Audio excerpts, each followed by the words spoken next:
Universidad San Sebastián y también en la Universidad Santo Tomás. Tiene un título de magíster en filosofía atomista por la misma universidad, por la Universidad Santo Tomás. Y tiene una larga trayectoria en lo que es en el ámbito académico. Y hoy día él nos va a comentar acerca de qué, acerca de lo que es la identidad chilena a partir de esta fecha, de este hito, que es el hito acerca del rostro chileno. Así que lo vamos a dejar que comience a exponer. Y como es un conversatorio, los conversatorios, como su nombre lo indica, la idea es que una vez que exponga Álvaro acerca del tema, se dé la posibilidad de conversar, de dialogar acá con el exponente. Y la idea del conversatorio también es ir haciendo preguntas. Yo voy a ir haciendo algunas preguntas y Álvaro nos va a ir introduciendo acerca de lo que es esta fecha. Yo creo que es una fecha que quizás las generaciones más antiguas la recuerdan mucho más que las generaciones más jóvenes. Yo le voy a comentar mi caso. Yo como profesor de historia, que soy también, soy profesor de historia, soy licenciado en educación y también tengo un magíster en historia. Durante la década del 80, yo nunca recuerdo que vimos el tema de la batalla de Yungay. Estoy hablando durante el gobierno militar, y aún así nosotros, al menos en los colegios, no nos enseñaban. Lo que sí enseñaban era la guerra pacífica y otras festividades. Pero esta fecha, la fecha de la batalla de Yungay, era casi vista de sopetón.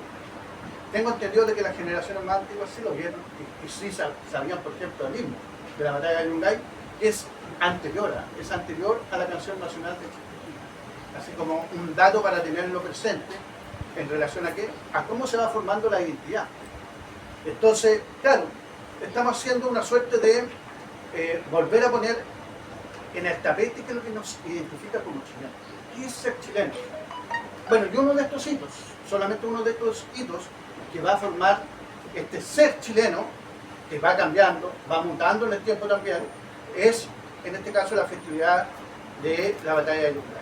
Y para eso, Álvaro, la primera pregunta, Álvaro, es un poco cómo se va estableciendo esta fecha, cuáles son los primeros inicios, si fue inmediato, porque les recuerdo que la batalla de Yungay fue realizada el 20 de enero de 1839 y va a poner fin a lo que fue, en este caso, la guerra contra la Confederación Perú-Bolivia, que no es lo mismo que la guerra del Pacífico, por si acaso. Entonces, mi primera pregunta, Álvaro, es, esta fue una fecha que la gente la identificó en ese mismo año o años posteriores como un hito realmente formador de la identidad chilena. Sí, muy buena pregunta, porque una de las cosas que uno aprende en historia, y las aprende porque las ha vivido, es que la historia está compuesta de procesos históricos y que tienen, como dice el gran académico Fernand Rauber, causas a corto plazo, causas a mediano plazo y causas a largo plazo. Yo, en beneficio del tiempo y ocupado de centrarme en el punto de la pregunta, voy a decir un par de frases de las causas a largo plazo.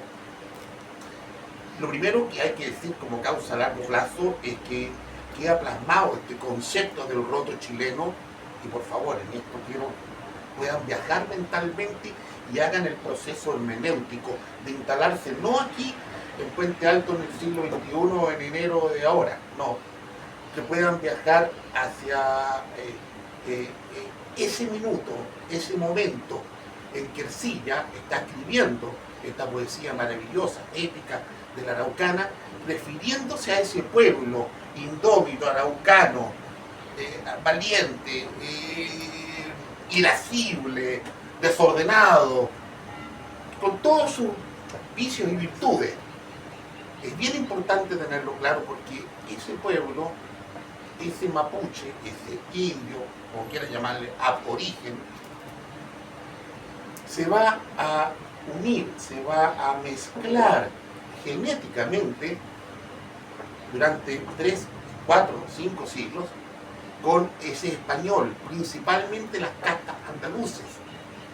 Lo llegaron, España siempre ha tenido regiones. La mayor de las regiones que trajo el inicio de la conquista de Chile fueron andaluces, bastante ignorantes, muy iletrados, diríamos, adictos al pillaje, al alcohol y un poco flojos. Muchos de ellos, no todos, pero una buena parte los sacaron de las cárceles, ofreciéndole la oportunidad de irse en esta empresa de conquista o de cumplir sus 20 o 30 años de cárcel donde estaban allí en Andalucía. Y por supuesto que, como cualquier persona con un poquito de sensatez, prefiero irme a la empresa de conquista, porque además quedaba libre y además tenía la posibilidad de acceder a adquirir algún bien, qué sé yo, no sé, a cambiar su destino. Entonces llegó este andaluz y se mezcló, y hablo hombre, mujer y mujeres y hombres, porque vamos a tener unos balones en que se van a raptar mujeres españolas, y ahí van a aparecer este mestizaje. Este mestizaje tiene los vicios, ya lo sabemos, porque el mapuche, al que yo conocí en el sur, también es dado al descanso. La mujer es muy trabajadora, y bueno para el alcohol también, y bueno para el viaje, porque ellos tienen un concepto que quiero que lo entendamos ontológicamente. El mapuche ladrón, no. En su mente él está acostumbrado a vivir en un clan, donde no vive solo con su señora y los hijos, no. Son todos los primos, todo el clan de ellos viven juntos en una gran ruca, por lo tanto tiene ese concepto un poco que todo es de todos. Entonces uno no puede caer en el juicio fácil, mira, esto no. Y yo diría que el andaluz sí. Entonces, al final, esa mezcolanza, que puede ser tremendamente deliciosa, producto de esta endogamia que se produce en esta región. Y digo endogamia porque esto tampoco se ha tocado, nunca se menciona, cómo el elemento geográfico va a determinar el ser nacional. Pero por supuesto que si nosotros tenemos un desierto al norte, una gran cordillera, y al otro lado tenemos océano, quedamos encerrados en una isla, que no es isla, pero termina comportándose como isla. Y nos vamos mezclando unos con otros, con mapuche.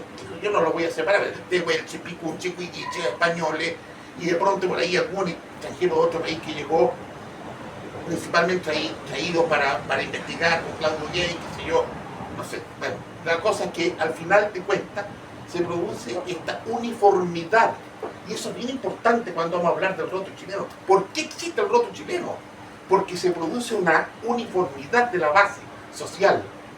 Si quiere usted, se produjo una, no como ahora dirigida, una ingeniería social natural hecha y producida por el fenómeno geográfico en el cual estamos inmersos.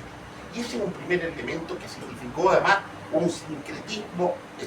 Acabo de mencionar un poco el aspecto de la antropología física de este español, que es oscuro, es oliváceo, mezclado con 800 años de mozárabes allí, de la presencia de los árabes, es oliváceo, con toda esa conducta y con todo el conocimiento que ellos tienen experiencial. Se va a mezclar con este instinto americano y de allí se va a producir este mestizaje. Y para ir avanzando rápido en esto, el ideal de ese hombre, si tú quieres representarlo en una persona, tú quieres mostrar una persona que represente la unidad entre lo español y lo mapuche, precisamente, y lo voy a dar con nombre y apellido, imagínense usted a Marcelo Salas. Marcelo Salas es el prototipo de esa mezcla. Si Marcelo Salas hubiese ido a la guerra en esos años, habría sido parte de esos hombres, grueso, viril,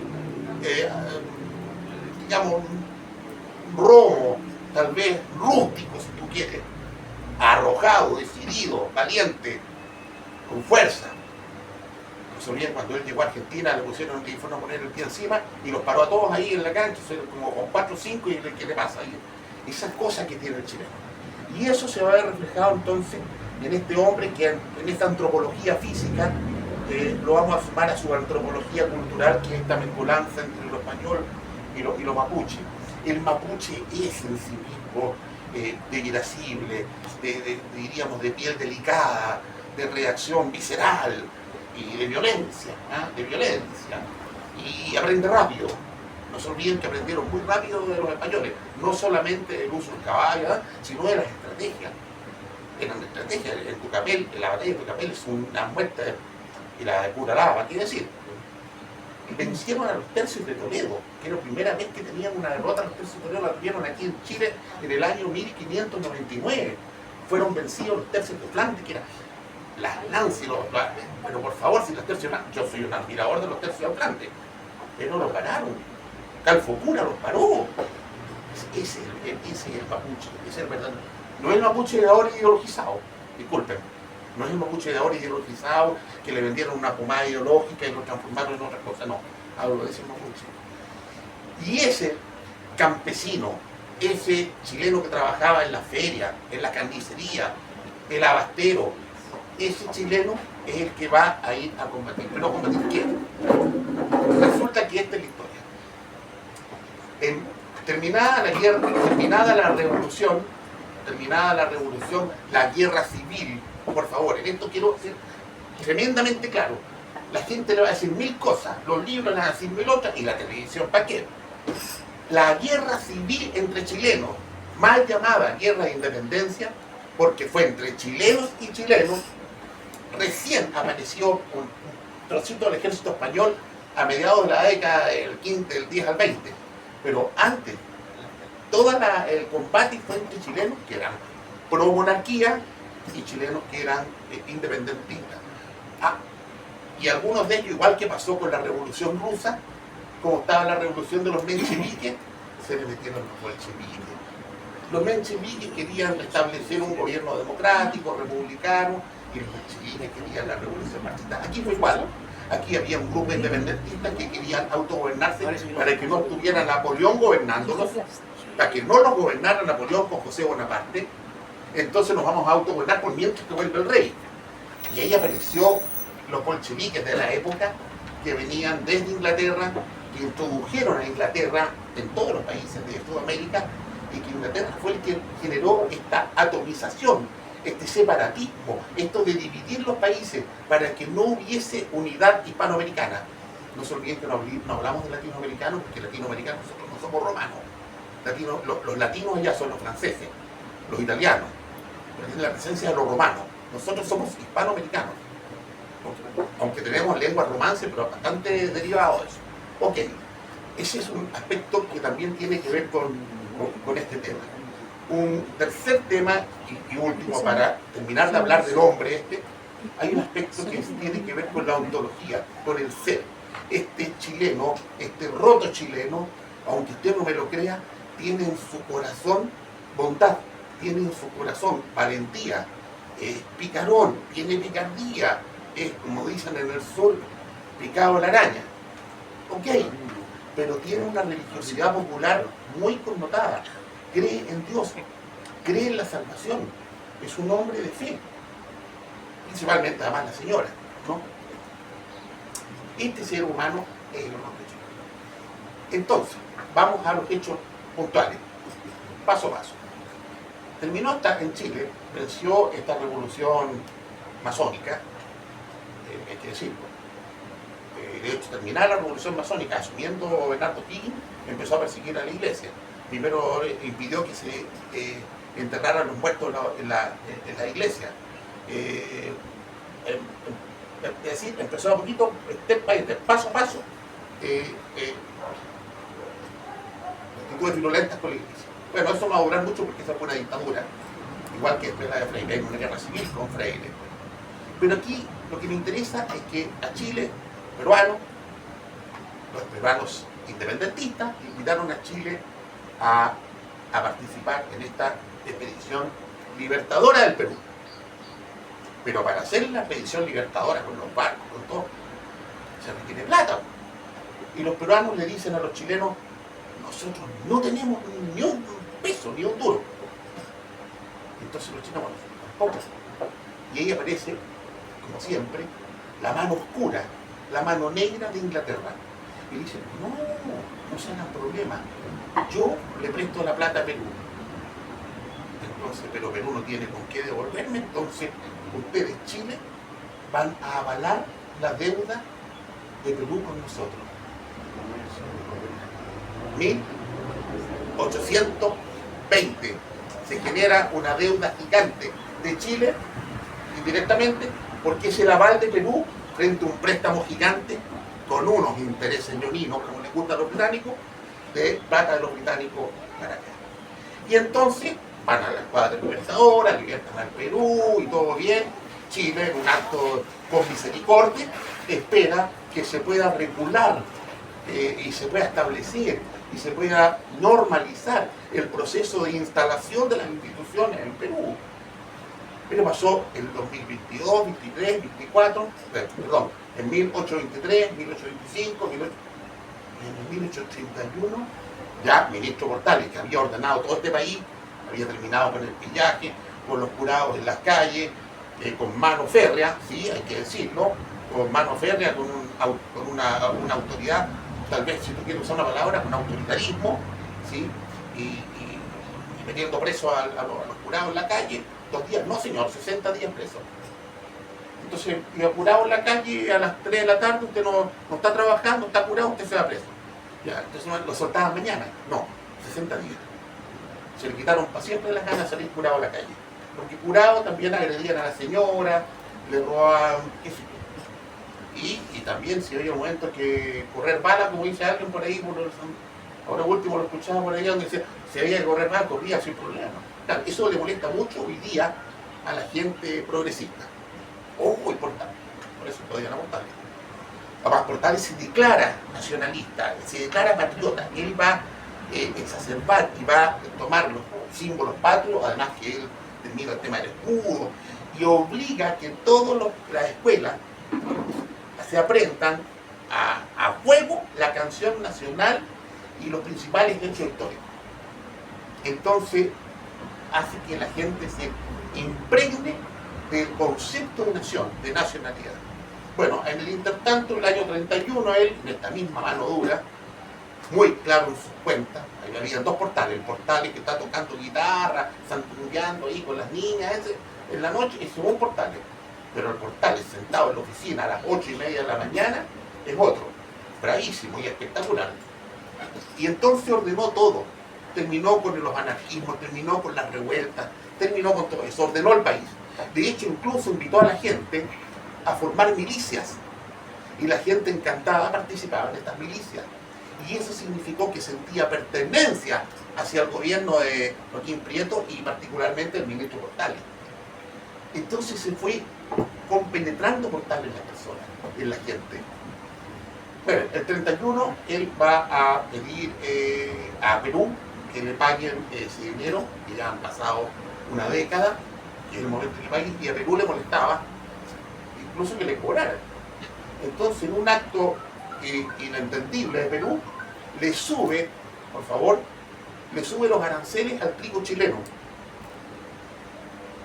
Portales, que era de cuero duro y de lomo delicado. Ah, perfecto, entonces yo le subo y le pongo un sobre arancel al azúcar que viene del Perú. Y Perú le cuesta el periodo de un año, digamos, esto no es 2 días, en un año. Perfecto, entonces yo le pongo arancel extra a todo barco que llegue de Valparaíso acá. Y ahí entonces cuando a Tocornal Portales le dice, esto no puede ser, si esto como está yendo así, parece que vamos a tener que ir a Perú, pero con el ejército. Y ahí aparece el concepto ya de la idea de guerra. Sin embargo, el año 35 los Tostines Aflojes firmaron un convenio para que esto se pagara, digamos, de forma paulatina en cómodas cuotas, y lamentablemente aparece un personaje que había tomado el gobierno en Bolivia, que es Andrés Santa Cruz, el mariscal Santa Cruz. Y él no encuentra ninguna otra cosa que bajar y decirle a los peruanos, le pueden formar una confederación que se olvide de los tratados con Chile, que se olvide de todo lo que ha firmado, y entonces eso genera una situación ya grave. Los peruanos, a su vez, al mismo tiempo, van a enviar a un gran traidor que se llama Ramón Freire, con un grupo para generar una pequeña guerra civil y tomarse el poder. Y esto fue el año 36. Eso falló absolutamente, pero en ese minuto Portales, que había vuelto ya al ministerio en este segundo gobierno, porque eran de 5 años, duraron 10 porque se repetían. El año 36 lo que va a hacer Portales va a decir, este es un casus belli, o sea, este ya es causa de guerra, propiamente. Y la primera incursión va a ser con un Gandarillas, con un grupo de barcos que va a fracasar eso, y más adelante van a tratar de invaden, toman Arequipa con 2.400 hombres, lo hace Blanco Encalada. Sin embargo, Andrés Santandreu, que era muy inteligente y un excelente mariscal, espectacular, que sea el enemigo, no tiene que reconocer sus virtudes, los captura, los encierra y los obliga a firmar un tratado de reconocimiento de la Confederación Perú-Boliviana y de reconocer y que no tiene ninguna deuda y que Chile y una serie que vendría a ser como un preámbulo de lo que fue el juicio de Nuremberg, o sea, perdón, ¿cómo se llama? De Versalles, el Tratado de Versalles, una cosa leonina. Vuelve Blanco Encalada con su gente, así como el buen chileno volvió contra. Si tú me preguntas a mí, volvió rendido. Si usted no se rendió, creo que fue una rendición. A tal punto que Portales lo lleva a juicio con un tribunal de guerra. Y sale exonerado por un voto. Porque si perdía, era fusilado por alta traición. Ese es Blanco Encalada. La misma avenida por donde usted se va al Club Hípico. Si aquí usted empieza a revisar los nombres de las calles, oiga, se caería de espalda. Bueno, entonces se produjo eso y inmediatamente entonces Chile dice, bueno, esto en el intertanto, producto de esta batahola que había pasado lo de Freire dejó a un lugarteniente de él tremendamente virulento, traidor, infinitamente traidor, porque era brazo derecho de Portales, José Antonio Vidaurre, que era el comandante del regimiento Maipo en Quillota. Y lo mandan a llamar porque se dieron cuenta que habían actos de deslealtad de Vidaurre hacia el gobierno. Lo mandan a llamar a Santiago y no va. Entonces viaja a Portales los primeros días de junio del 37, los primeros días de junio del 37, él viaja a Quillota a inspeccionar el regimiento. Y Vidaurre lo detiene, lo toma preso y se lo trae a Valparaíso, al Cerro Barón, a las 6 de la mañana del día 6 de junio de 1937, es fusilado y además recibe 35 bayonetazos. Esto es así como un odio, el odio del liberal, pues, el odio de la derecha económica. Esos mismos conservadores que se sentaban al lado de Portales y lo alababan y todo, estaban los verdaderos seguidores, los verdaderos camaradas de él, Tocornal, qué sé yo, Rengifo y estaba todo el grupo de lo que él llamaba los litres, los Errázuri y otros apellidos bastante conspicuos que él le llamaba los litres porque dice que a la sombra de un litre nada crece, es decir, que bajo ellos nada crece ni nada se desarrolla, porque es lo que más adelante, 200 años después, va a ser la derecha económica de los grupos económicos. Y ya entonces tenemos dos derechas, la conservadora, creyente en Dios y que quiere el bien de la nación, Portales, y la derecha económica que quiere enriquecerse y no le importa meter a la mano. Perdone que use estos términos que son poco académicos, ¿ya? Pero para que vayamos haciendo parangones. Álvaro, Perdona que estoy llegando a la guerra. Y aquí entonces va a partir entonces Blanco Encalada después de eso, con 2.400 hombres, que antes la guerra no era popular, porque se llevaba a la gente de la calle, muy a los Zelensky en Ucrania ahora, los sacaban de la calle y los llevaban, vamos a la guerra. No, pero no quiero, vamos a la guerra. Entonces era muy impopular la guerra. Pero la muerte de Portales y el discurso de Tocornal el día del funeral él dice al final del discurso, dice, y tenemos entonces el triunfo de nuestro ministro, el triunfo de don Diego, que desde la cima del varón se transforma en otro, Jesucristo que vence en la cima del Gólgota. Esa comparación que hace Tocornal pega, pero se corre como aceite por toda la gente. Y de allí entonces que ese pueblo chileno voluntariamente se suma, que es muy parecido a lo que pasa con Prat. Después de la muerte, después de la batalla del 21 de mayo, la gente se agolpa, yo voy a la guerra. Aquí pasó un poco parecido. Adorado Portales, se equivocó, es el peor error. Ahí se dan cuenta que estaba en el alma de las personas Portales. Por eso es que Portales es el primer nacionalista, Portales es el primer patriota, Portales es el causante del éxito de este país. 40 años de éxito económico, 4 decenios. Para terminar ese punto, entonces, este otro chileno, de la Vega, el estudiante, el mecánico, el campesino de azaón, de pala, hechuzo, ese con musculoso, a cuerpo desnudo, curtido, esa mezcla de criollesco completo.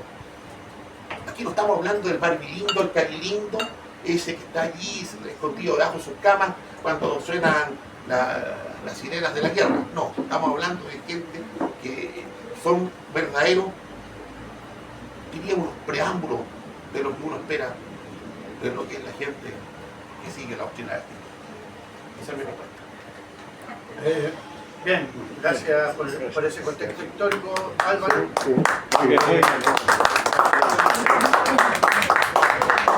A ver, la pregunta para los que no conocen específicamente lo que fue la batalla de Yungay.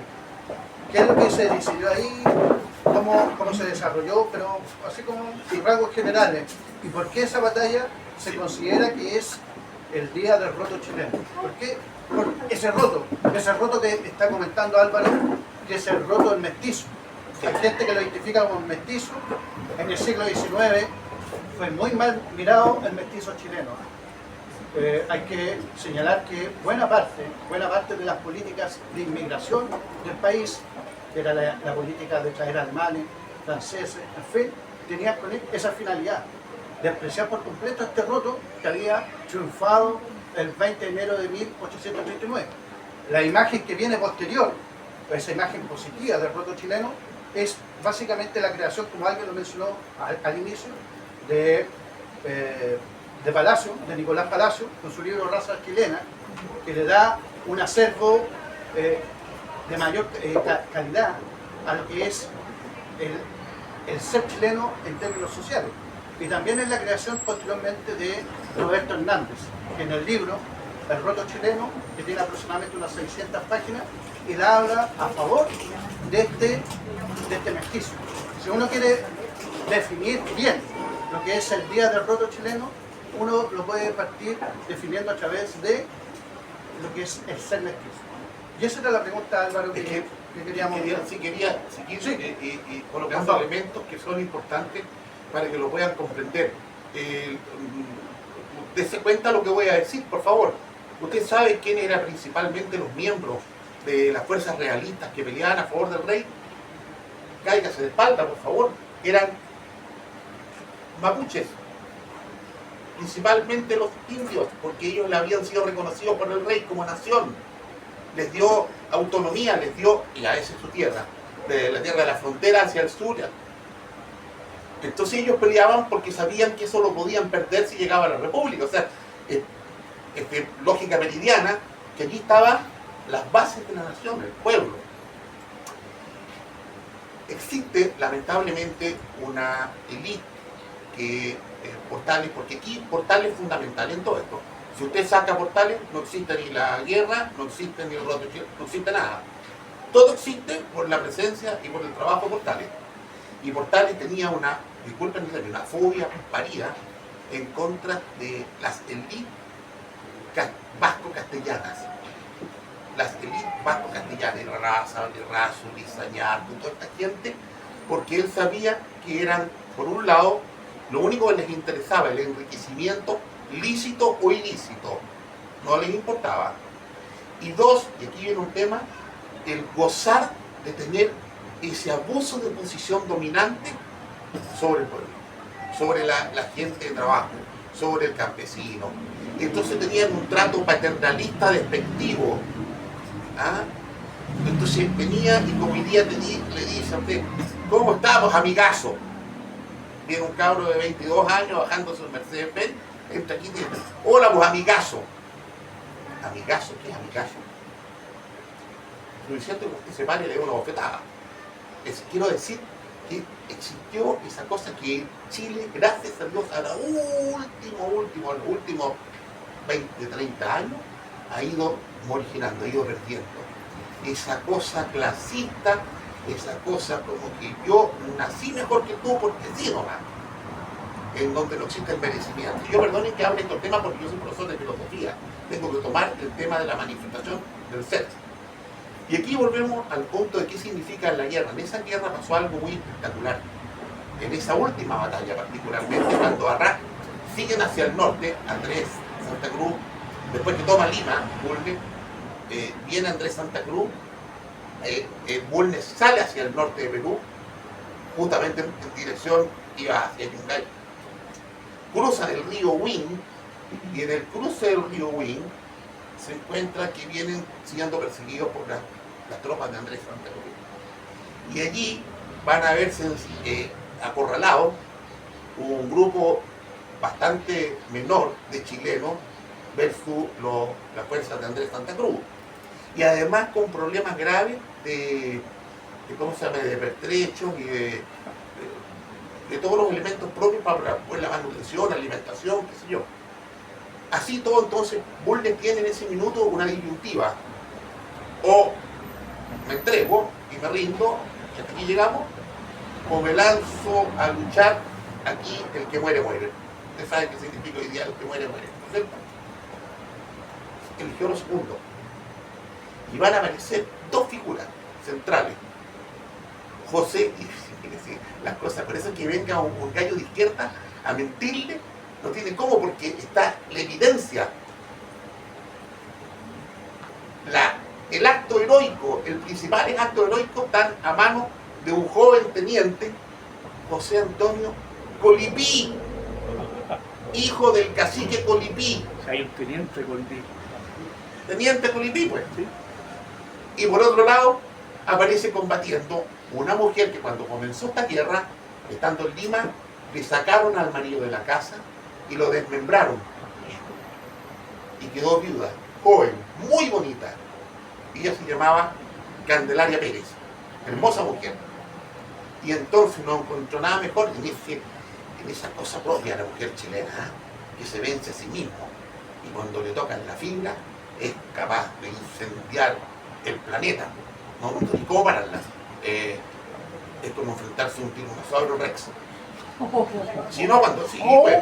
Pero sí, pues, cuando la mujer. Vea usted lo que pasó con, si no lo digo en mal sentido, vea lo que pasó con las mujeres como en la guerra del Pacífico, vea lo que pasó usted con doña Javiera Carrera, Paula Jara quemada, que le tiró el brasero con fuego a los oficiales ahí, arriesgándose que le dispararan. No, no tengo freno, sí. Y esta señora se sumó al ejército. Y lo más importante, ella es la primera mujer del ejército chileno, es la sargento Candelaria Pérez, y la gracia es que no solamente era cantinera, que llevaba bebida, le ayudaba con las comidas y con la medicina, sino que combatió. Ella combatió y eliminó enemigos. Entonces, eso, para la primera celebración que se hizo el 20 de enero, fue la batalla de Yungay. Queda victorioso Chile porque ganan ahí con la arremetida de la caballería, que es la última parte, mueren 2000 enemigos y Andrés Santa Cruz sale arrancando y se va a Ecuador y Chile vuelve vencedor y el general Bulnes vuelve vencedor. Acá en Chile el que quería ocupar el cargo político, el que presentarse a presidente de la República, era José Manuel Tocornal, pero entonces entonces no, entonces hago una cosa, yo necesito que sea con Pinto. Entonces, pero los que no pensé porque es Manuel Bulnes. Por ahí, inteligentemente, la hija de Bulnes se casó con la hija de Pinto. Se solucionó el tema y vino una época muy buena desde el punto de vista de paz veneciana, de paz arquitectónica durante la siguiente década. Pero yo quiero parar ahí. En diciembre del 89 fue la primera celebración y voy a refutar a la señora Tobá, que en un discurso dijo: estoy en esta plaza de Yungay porque aquí el ejército chileno venció a los peruanos. Qué loca. De historia no saben nada. Cuando no conoces y opinas de lo que no saben. sabes, te encuentras con otro señor que dijo: lo felicito porque ustedes tuvieron la primera universidad y estaba en San Felipe. Y resulta que la Universidad de San Felipe es lo que hoy día es Sí, la el Universidad teatro de Chile. municipal. Porque se llamaba Universidad de San Felipe, pero estaba ubicado en donde está el teatro municipal en Santiago. Esa es la universidad. Y ese presidente llegó a San Felipe felicitándolo porque había tenido la primera universidad por sus 3 años cortos que duró como presidente. Bueno, eso es mi comentario. Bueno, pero a ver, nuevamente vamos con el tema. Entonces, ya tenemos la batalla, se desarrolló, triunfaron las fuerzas chilenas. Fue de inmediato, fue el proceso en el cual se reconoció esa identidad. Aquí estaba así.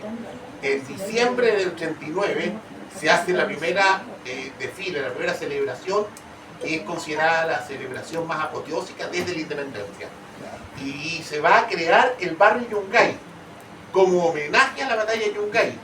Se crea todo ese barrio, la plaza, todo es una creación.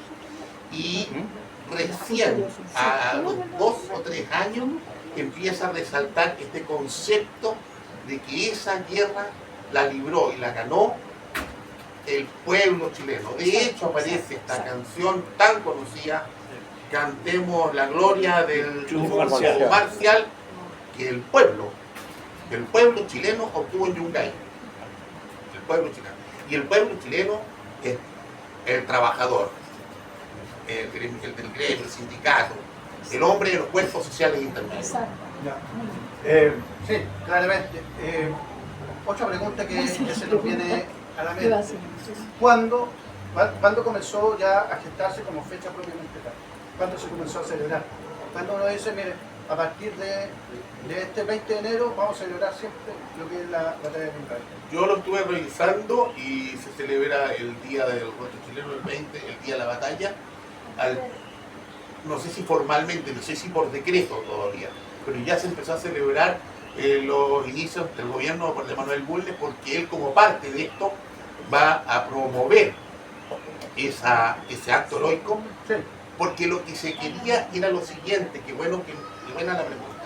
Una de las cosas que quería Portales, además de que tenía un deseo profundo que la flota chilena en el Pacífico fuera la Inglaterra del Pacífico, tal como era Inglaterra en el Atlántico, él tenía un espíritu hegemónico. Él, si tú le preguntabas, quería colocar la bandera chilena en el Capitolio. Pero entonces, en este concepto de Portales, la idea era transmitirle al mundo que Chile era inconquistable, indomable y que era el lucero de Hispanoamérica. Él quería transmitir eso. Y felizmente corrió en todas las reuniones diplomáticas, las embajadas, en las relaciones exteriores, en todos esos encuentros, en los cócteles, las conversaciones de los grandes generales en Alemania, en Italia, en Francia, donde fuera, era, oye, sí, y ese país, mira, bien chiquito, que venció a estos otros 2 países, y hablaban de la gesta heroica de la batalla de Yungay. Eso en los años 50, 60. Todavía no existía la guerra del Pacífico propiamente, la otra, digamos. Sí. Entonces, es importante lo que logra. También genera un resquemor en Estados Unidos. Estados Unidos, él dijo, cuidado con la doctrina Monroe, porque nuestro gran enemigo no son ni Perú, ni Argentina, no, incluso ni siquiera Argentina. El gran enemigo a futuro nuestro va a ser Estados Unidos. La visión de... Vamos a salir de una dominación penetrante. Sí. Ahora, claro, es cierto que viene el proceso posterior, se reconoce la batalla de Yungay, pero la fecha oficial es en el año 1889, el 20 de enero. Y eso es importante porque, 89. claro, porque el tema es la guerra del Pacífico. A lo mejor pasó un hiato, un tiempo entre el 40 y el 1879, en donde a lo mejor este roto que se identifica no es muy bien mirado por las élites, tal como lo mencionaste antes. ¿Cómo cambia esta perspectiva? Este hecho de ese roto despreciado, de este mestizo, ¿qué es lo que pasa en el siglo XX? Que se le da tanta importancia y resume casi los valores más nobles que pueda tener el ciudadano chileno, el ser chileno. ¿Qué es lo que pasó en ese siglo XX?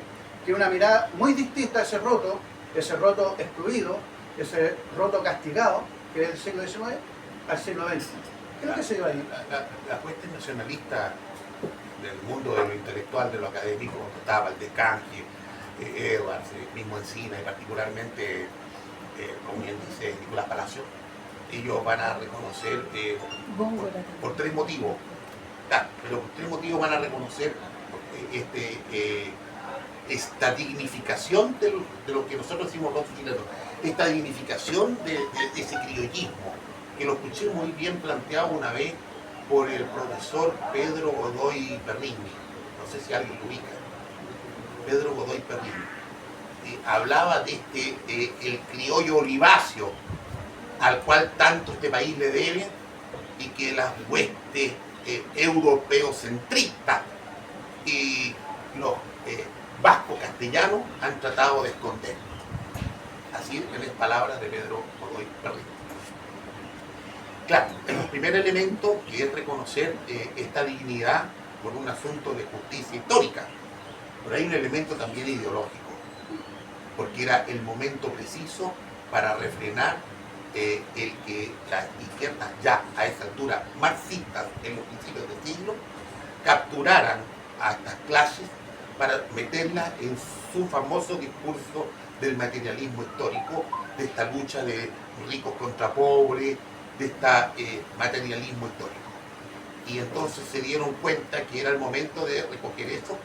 Y tercero, porque ya también había sido escrita la encíclica de León XIII, Rerum Novarum, en la cual establecía que debía existir una concepción de solidaridad, no sé si era la solidaridad, pero una concepción in caritate, de reconocer la dignidad del otro, la dignidad del prójimo, que no vale por lo que tiene, ni por lo que parece, sino por lo que es decir, por la manifestación del ser.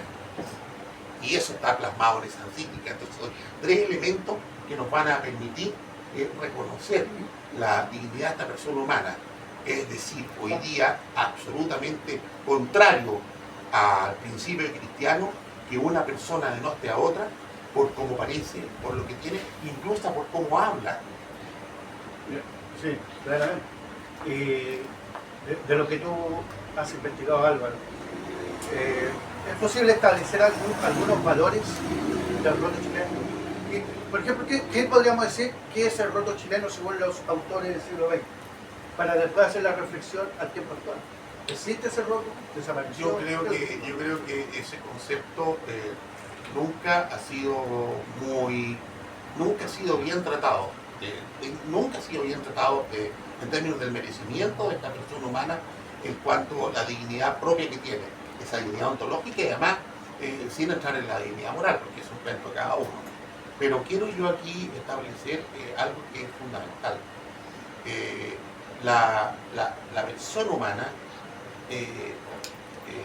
este roto, este chileno, este hombre, tiene la virtud de ser trabajador. Más allá que el fin de semana toma lo mismo. Es trabajador. Segundo, es luchador. Es distinto. Es luchador. Es tremendamente aguerrido. Es capaz de hacer grandes empresas. Y hablo de empresas físicas incluso. Es el tipo que es capaz de hacer cosas que van más allá de lo imaginable nuestro. Entonces, yo creo que es una gran virtud que tiene, por eso lo llevaron ¿Quiénes son los que triunfaron en la toma del Morro de Arica más adelante? ¿Quiénes son? ¿Quiénes son los que combaten? ¿Quiénes son los que salieron algunos años atrás a la calle a combatir? Vuelvo a decir, no fueron los carilindos, los barbilindos, porque como dice el dicho, tiempos buenos crean hombres débiles. Hombres débiles crean tiempos malos. Tiempos malos crean hombres fuertes.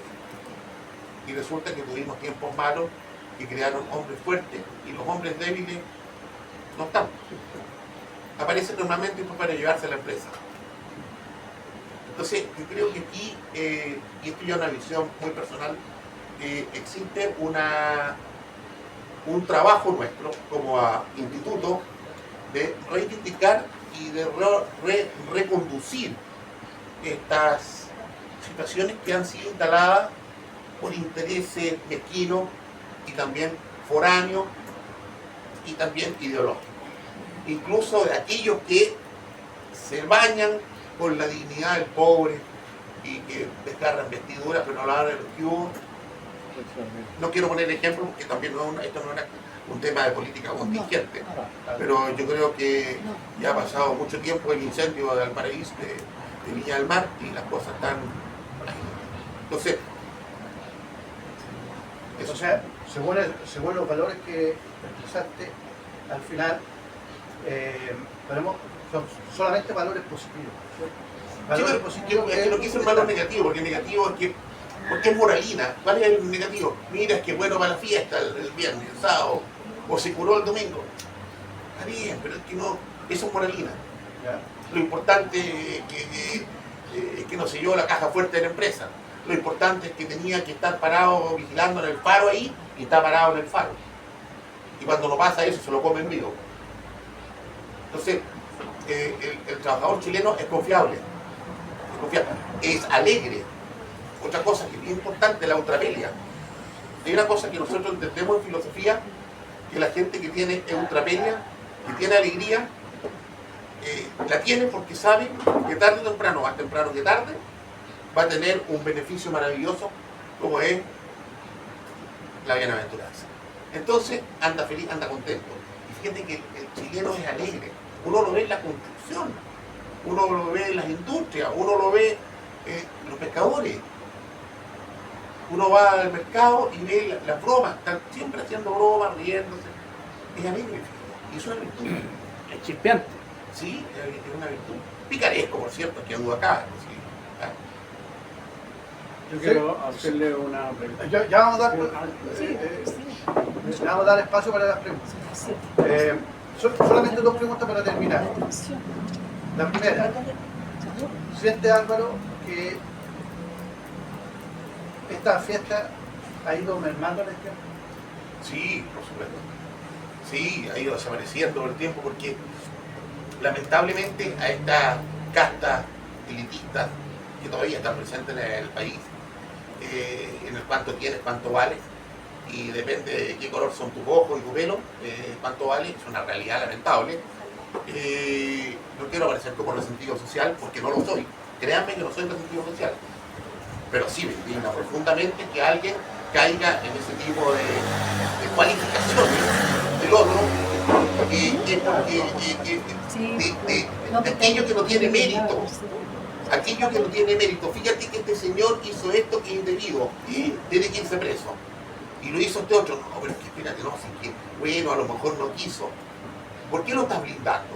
Porque o tiene poder económico, o tiene poder político, o tiene poder social. Buen apellido. Bueno, poder social. Y tú tienes el caso de un abogado, que lo voy a nombrar, que lisa y llanamente le han buscado cómo sacarlo. Tiene como 25.000 delitos, pero le están buscando por dónde lo saco. El otro señor está acusado de un acto absolutamente impresentable como es la agresión a una mujer, no voy a entrar en detalle. Y buscando, no, mira, aquí estamos viendo qué, están las cámaras, está la opinión de la niña, está todo, están las pruebas biológicas, pero es que no, ¿por qué? Porque tiene buen político. Y eso está reflejado no solamente en lo social del rostro chileno, sino de aquel, de nosotros, quienes nosotros, la gente común, la gente el ciudadano de a pie que decimos, en el sentido de referirnos a la gente que trabaja con un horario, tiene su familia y no tiene acceso a esos a esa corruptela porque no es un beneficio. Entonces, yo creo que se ha perdido esta magna gesta heroica del 20 de enero, que yo lo tengo plasmado ya en mi corazón hace más o menos 35 años, que llevo aquí en el alma, el 20 de enero, porque no además solamente el día del roto chileno, sino que también el cumpleaños de mi querida esposa que está allá atrás. Con mayor razón lo tiene que celebrar, ¿no? Bien, no sé si desea decir alguna palabra final. Sí, bueno, lo único nomás agradecer la oportunidad de poder transmitir estas cosas, que uno las trae, disculpen que no haya sido ordenado, pero sí quería hablar un poco de la metodología, que es muy importante. Cuando tú vas a tratar temas que son asociados a aspectos políticos, ya sea con la derecha, con la izquierda, o que si es liberal o conservador, que si es patriota o monárquico, lo que tienes que hacer es acudir a textos y a fuentes que sean las más objetivas. Toda esta presentación que yo he hecho está basada en dos textos. Uno de John Suter, de la Universidad de California, y otra de Simon Collier, de la Universidad de Cambridge. Entonces tengo una tranquilidad. Collier está desapegado, está viendo el partido desde la gradería, no está dentro de la cancha, como pasa con Vial, como pasa con Encina, o como pasa con Vicuña Maquena, o pasa con Barros Arana. Todos ellos están impregnados o ideologizados o contaminados desde una posición dentro del bosque, que los árboles no lo dejan hacer una visión real. Entonces yo trabajo este aspecto histórico desde lo real. Desde lo real, por eso que si se fijan dije cosas que eso no está, no lo tenía en carpeta, no lo he visto. Pero este señor desde Inglaterra estudió esto, lo estudió a fondo, doctor, jefe de la cátedra, director de la cátedra de historia hispanoamericana en la Universidad de Cambridge. Y con él trabajé principalmente otros más, Mellafe, y todos los textos que uno siempre usa, pero particularmente usé este para esto. ¿Para qué? Para la prueba de la blancura, para salir sanitizado, que tenga profilaxis. Eso quería decir. Yo quiero hacer una pregunta y algunos alcances. Sí, también. Me hizo recordar esto del roto chileno, de la batalla de Yucay, porque empecé a recordar que 70 años atrás, de lo cual tengo noticias claras, en los colegios cuando se hacían actos los días lunes nunca escuché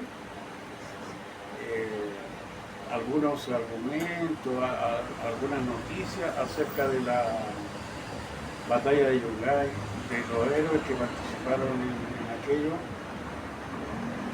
Y hoy día constato tristemente que menos se hace. Y me preguntaba qué pasa con el ejército, que no conmemora aquellas fechas tan importantes. Al mismo tiempo me hace recordar un asunto de antropología cultural respecto al roto chileno.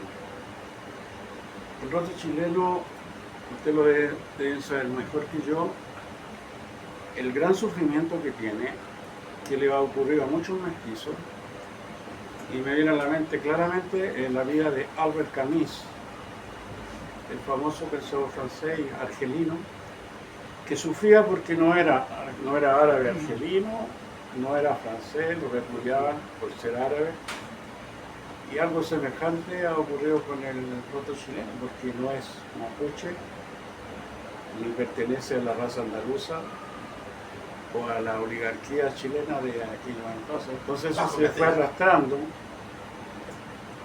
acompañado de antivalores que presentaba el roto chileno por diversas razones sociológicas, de frustraciones, la falta de educación de aquellos pueblos en esos entonces. Hay que recordar que Y el analfabetismo en el siglo XIX, el 90%, más de las personas no sabían leer ni escribir. Así es.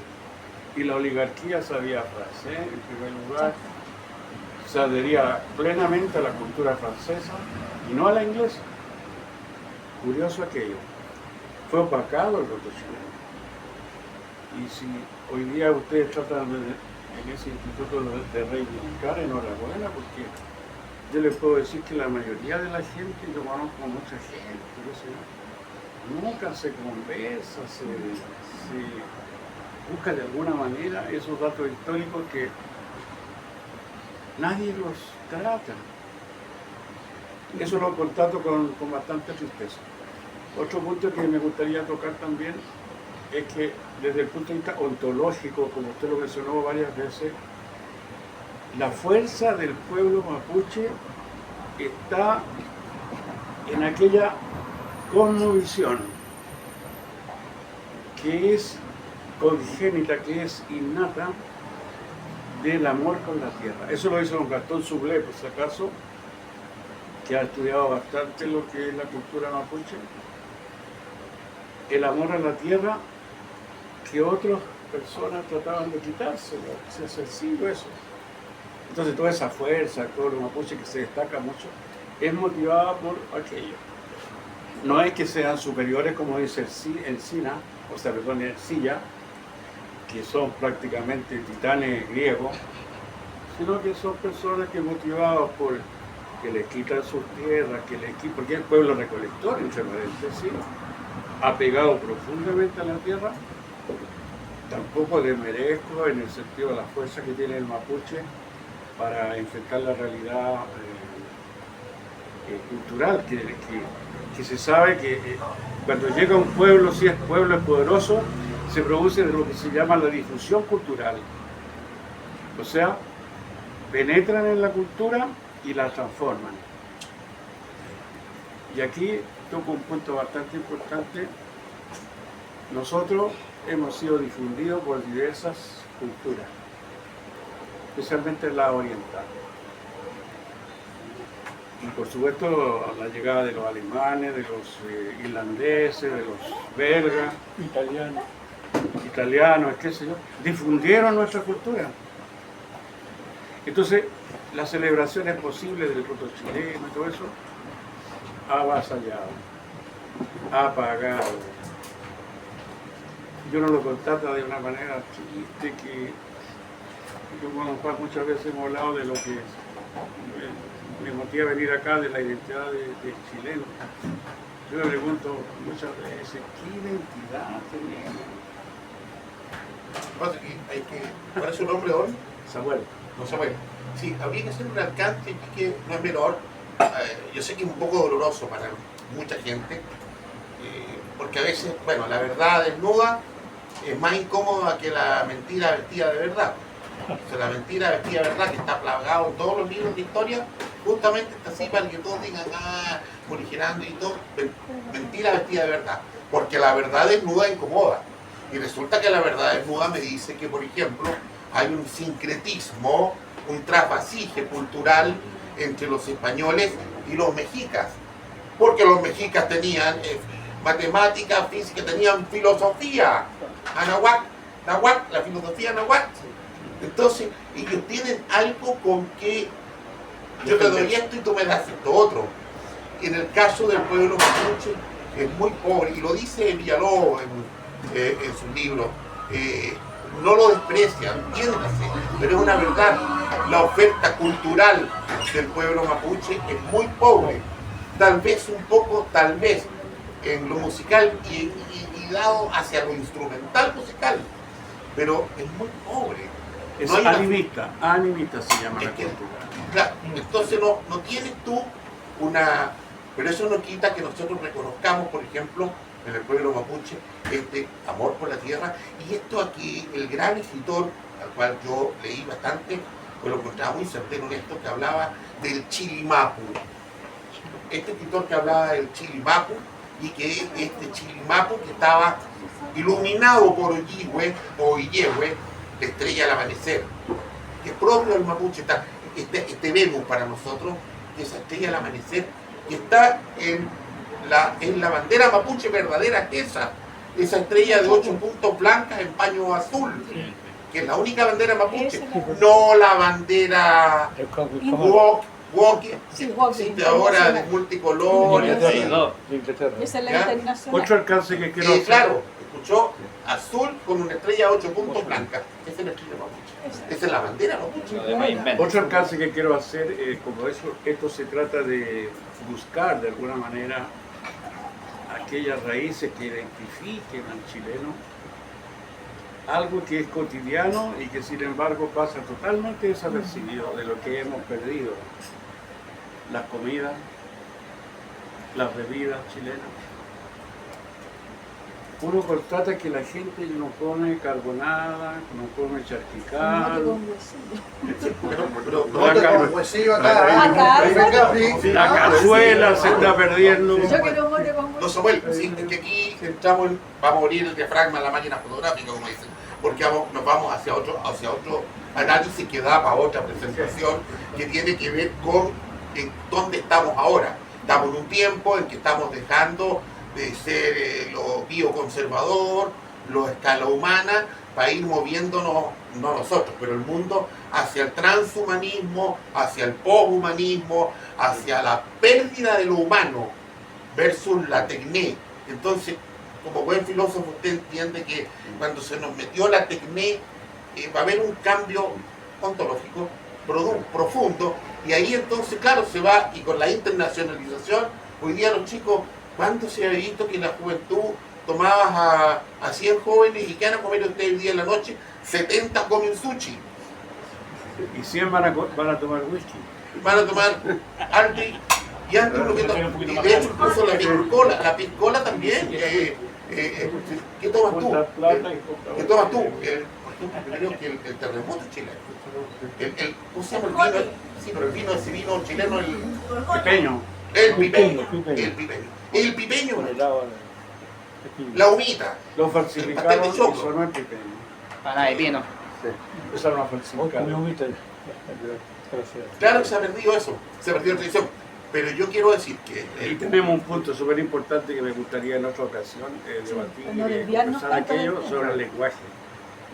Sin entrar en la lingüística ni en la semántica, pero sí referirse un poco a estos tremendos cambios del lenguaje. y lo único Que bueno está resultando que personas de cierta generación no se entienden con no, otras. pero yo quiero decir una cosa, y es muy grave lo que lo va a explicar. Resulta que allá, y entiendan esto, hay un tipo que se llama Ludwig Wittgenstein, que escribe un libro que se llama El Tractatus Lógico Filosófico, en la cual habla de la metafísica del lenguaje. Por tanto, el acto de ser está dado por el lenguaje. Yo no estoy de acuerdo con eso, pero sí reconozco que es una parte.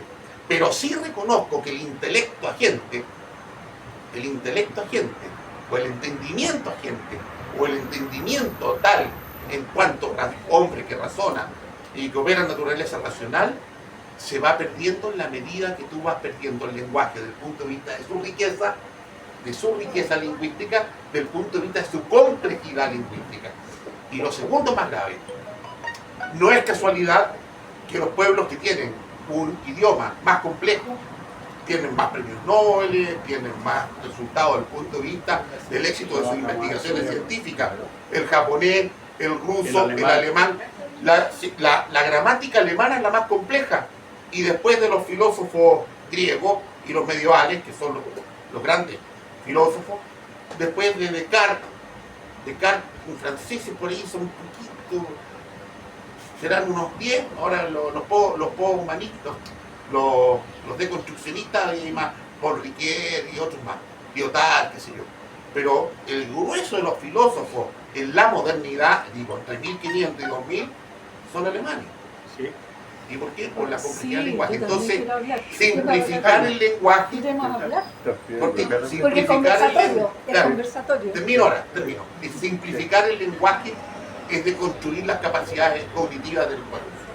Fresia y después Jaime. Sí, Con porque eso ya mira, terminamos. lo mío es breve, pero yo creo que también para ordenarnos un poco, y como decía acá, ¿no es cierto?, el profesor, que para otra oportunidad tener los tiempos acotados, por ejemplo, la exposición y después dialogar, digamos, para ir entre todos conversando, porque es un tema súper importante. El instituto tiene esa misión, ¿no es cierto?, de dar a luz, como decía el profesor acá, ¿no es cierto?, la historia nuestra que nos tiene que identificar. Entonces yo quisiera precisar dos cosas nomás, para no alargarme, para que puedan hablar otras personas. Es que el general Baquedano, ¿no es cierto?, comandó, ¿no es cierto?, la guerra contra la Confederación Perú-Bolivia. Él comandó y estratégicamente, como decía el profesor Álvaro, ¿no es cierto?, la gente, el roto chileno, aguerrido, ¿no es cierto?, ya se dijo con las características que tenía, fueron y murieron por la causa, ¿ya? O sea, gracias a la estrategia del general Baquedano, que después, usted también lo tocó tangencialmente, quiero precisar ahí también, que el general Baquedano volvió, ¿no es cierto?, a Santiago y estará reconocido como héroe, porque había combatido por la parte territorial. Por lo tanto, después, ¿no es cierto?, fue proclamado para ser presidente de Chile y fue el mejor presidente del siglo XIX. Perdón, Bulnes. ¿Ya? Bulnes. Bulnes, ¿qué dije yo? Sí. Ah, ya, perdón, el Bulnes, el general Bulnes, que no me sacaron del... Yo tiendo a... Pero Baquedano también combatió. Sí, Baquedano también combatió, La ¿no es pacificación cierto? del sur, la Claro. pacificación de Por lo los tanto, Araucaninos. aquí, digamos, la batalla de Yungay tiene esa connotación, ¿ya?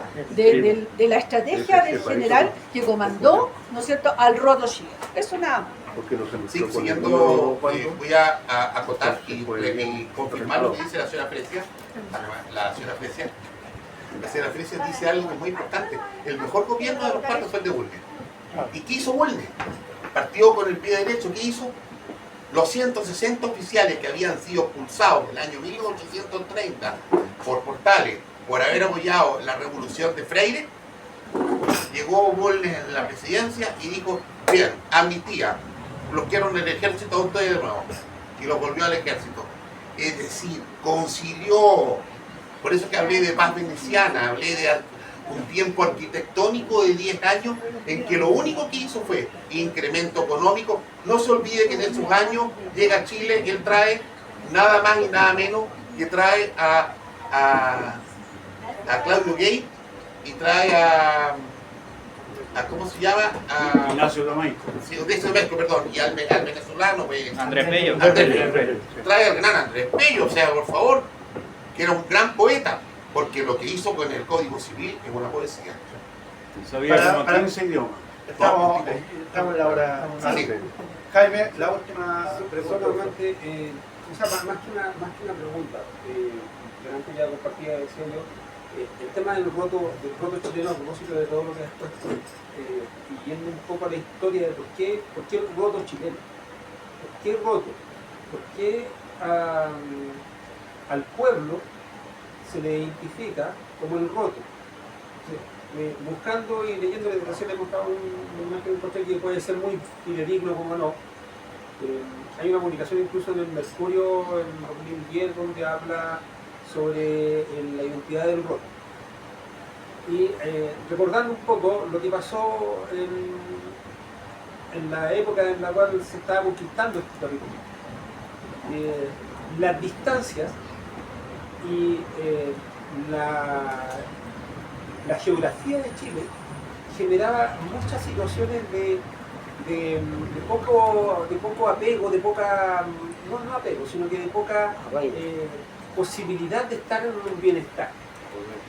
Entonces, cuando Almagro regresa al Perú y se produce este derrocamiento de Pizarro, las formas en que llegan los españoles de regreso al Perú no eran las más aventajadas visualmente. Tenemos que pensar que viene un desierto, todo un territorio inhóspito, unas vestimentas que ya están con sus características ya más que bien vestidos, más allá de solamente la oligarquía o los jefes, sino que iban muy a mal traer físicamente. Sí, perfecto. ¿Qué fue lo que le pasó al ejército libertador Argentina a Chile? A muy mal traer. Entonces, de ahí nace esta concepción del roto. Sí. O sea, ya Chile, conocido por los españoles allá, como decían los incas, los de Chile, sin llegar a definir cuál es el verdadero nombre de este territorio. Los chilenos, los rotos chilenos, ¿por qué? Porque iban andrajosos. Exactamente. Ellos, cuando vuelven de Con la los Lima, jotas. ellos dicen, oye, ¿cuándo llegaron estos rotos de Chile? ¿Cuándo llegaron? No sé los rotos chilenos, sí que los rotos de Chile porque venían con la ropa de rubia completamente. No usaron uniforme. Sí, pero está todo Todo destruido, usaron A partir de eso, todos los rotos de Chile. a partir de eso, ya instalada esa idea de las personas que venían de acá, cuando ocurre la batalla de Yungay y se produce este avance del pueblo chileno, allá vienen los rotos chilenos. Sí. Y de ahí nace, Sí, perfecto. especialmente Excelente. donde triunfa el pueblo de Chile en la batalla de Yungay, Porque traían todas las de ahí vestimentas. nace el porqué de los rotos chilenos, el que Eso es. triunfa y trae la victoria a este pueblo tan querido nuestro, Eso es. y se empieza a celebrar al roto chileno. Excelente comentario. Sí. Exacto. Y la ropa, Bien. la Yo ropa quiero hacer roja. también un pequeñísimo El comentario. último respecto a porque esto. estamos Lo que lamentablemente dice acá el Ah, señor Arancibia, resulta que hay un hecho que es muy poco conocido, Sí, y ahí va a ser- que lo voy a señalar. Chile es un país de riquezas escasas. Hoy todos sabemos la geografía, qué sé yo, que tenemos. Y eso, y ese aspecto de pobreza territorial chilena, salvó a Chile en el año 1820 que no fuera invadido por Inglaterra, como lo hizo Inglaterra con Argentina. Claro. Para información de los que han escuchado poco esto, Inglaterra invadió 2 veces Argentina y tuvo un gobernador muy destacado durante 2 años que se llamaba Foster. Y quería invadir Chile, le informaron que era muy pobre, que no había riqueza de ningún tipo. Nos salvamos, Ahí también aunque viene- habíamos hablado inglés. aprovechando del Prefiero que tiempo no. y después tomamos la cantata como Pero Higgins igual ingresó, porque es, venía formado por los eso ingleses. mismo que está mencionando, Eso es la parte comercial de Inglaterra. eso mismo que está mencionando Samuel, dentro de la identidad del ser humano, del chileno propiamente tal. Pensemos también que los ingleses supieron que este territorio no tenía riqueza, era pobre. ¿Qué le pasó a los españoles cuando llegaron acá? Venían por riqueza. Claro. Se devolvieron porque Exactamente. encontraron que aquí no había riqueza, que había mucha pobreza. Que no duran puras chías, ¿no? Ese es el valor del padre de la patria, Entonces- que es Pedro Valdivia, Entonces, justamente. y ahí nace otra parte importantísima de la identidad del roto chileno, que tiene que ver con la lucha contra la adversidad de las cosas. Buen punto. Sí. Bueno, ¿qué pasó con el terremoto?